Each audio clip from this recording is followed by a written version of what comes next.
আসসালামু আলাইকুম। আমার মা ও বোনেরা একটু কথাগুলো শুনে যাবেন, ভিডিওটা ধাক্কাধাক্কি করবেন না। মা ও বোনেরা, আপনারা যখন বিবাহ করবেন, আপনাদের যখন ছেলে হোক বা মেয়ে হোক, যখন প্রথম সন্তান হবে, যখন সন্তানের আপনার 1 বছর বয়স হবে, তখন থেকে আপনি শুরু করে সর্বপ্রথমে আপনার সন্তানকে আরবি শিক্ষা দেন। আপনি যখন আপনার কোরআন শিক্ষা দিবেন, আরবি শিক্ষা দিবেন, 2-3 বছর পর্যন্ত আপনি আরবি শিক্ষা দিলে আপনার তাতে কলম ওই বাচ্চার জ্ঞান অর্জন হবে। এবং এই পৃথিবীতে যে যত নবীরা এসেছে, কোরআন হাদিসে যেইগুলো লেখা আছে, মা বাবাকে সেবা যত্ন করা, এবং যত নবীরা এসেছে তার একটা ধারণা হয়ে যাবে।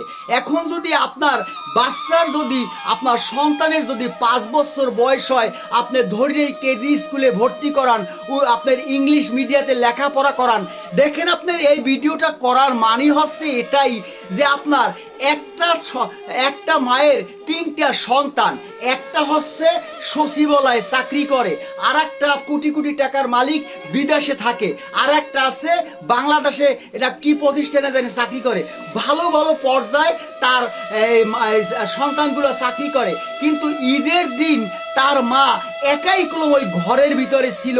আসলে দেখেন ঘরের আউলা জাউলা যে পরিবেশগুলো, মাঝে কি একটা মধুর, তারা কোন খোঁজ খবরও রাখে নাই।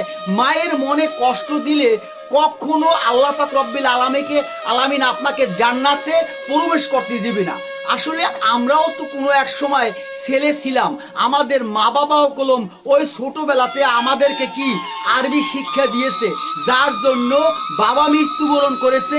বাবার জন্য দোয়া করি, মা বেঁচে আছে, মাকে দিতে পারি বা নাই পারি, ফোন করে সব সময় যোগাযোগ রাখি। এবং ছেলে মেয়েও ঠিক আমার ওইভাবেই হয়েছে। সংসারের ছেলে মেয়ে যারা পরিবার আছে 5 ওয়াক্ত নামাজ আদায় করে, কারণ হচ্ছে নামাজের ভিতরে রয়েছে আল্লাহর রহমত, নামাজের ভিতরে রয়েছে আপনার মন দিল নরম হয়ে যাবে। আপনি কাউকে যদি বকা দেন, গালাগালি করেন, দেখবেন এই নামাজের বরকতে আপনার হৃদয়টা কোমল নরম তুলার মতো হয়ে যাবে। এর জন্য আপনাদের পায়ে হাত দিয়ে বলছি, আমি মনিরুজ্জামান সোহেল, আপনার সন্তান ছেলে হোক বা মেয়ে হোক, আপনার সন্তান যখন 6 মাস 1 বছর হয়ে যাবে, তখন আপনাকে আরবি শিক্ষা দিবেন।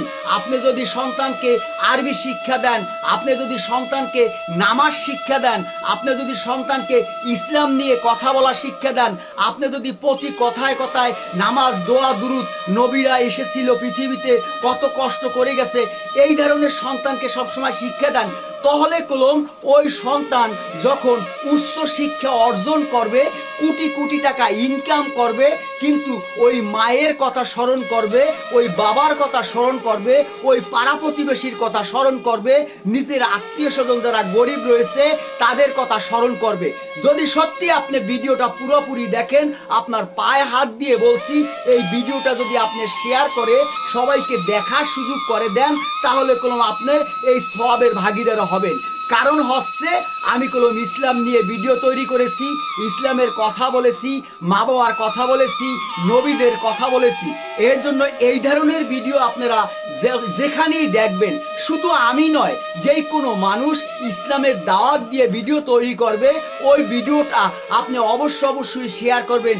আল্লাহ পাক রব্বিল আলামিন সবাইকে বোঝবার তৌফিক দান করুক। আলহামদুলিল্লাহ, আমার জন্য দোয়া করবেন। আসলে আগের মানুষ তো অনেক বয়স পাইতো, আর এখন আমরা মিথ্যে কথা, জুলুম, অবিচার করার জন্য আসলে আমাদের হায়াত খুব কম। এর জন্য আসুন আমরা মিলেমিশে কাজ করি, বিশ্ব নবী, আখিরি নবী রাসূল পাক সাল্লাল্লাহু আলাইহি সাল্লামের নিয়ম অনুযায়ী আমরা সবাই চলবো। আসসালামু আলাইকুম ওয়া রাহমাতুল্লাহি ওয়া বারাকাতুহু।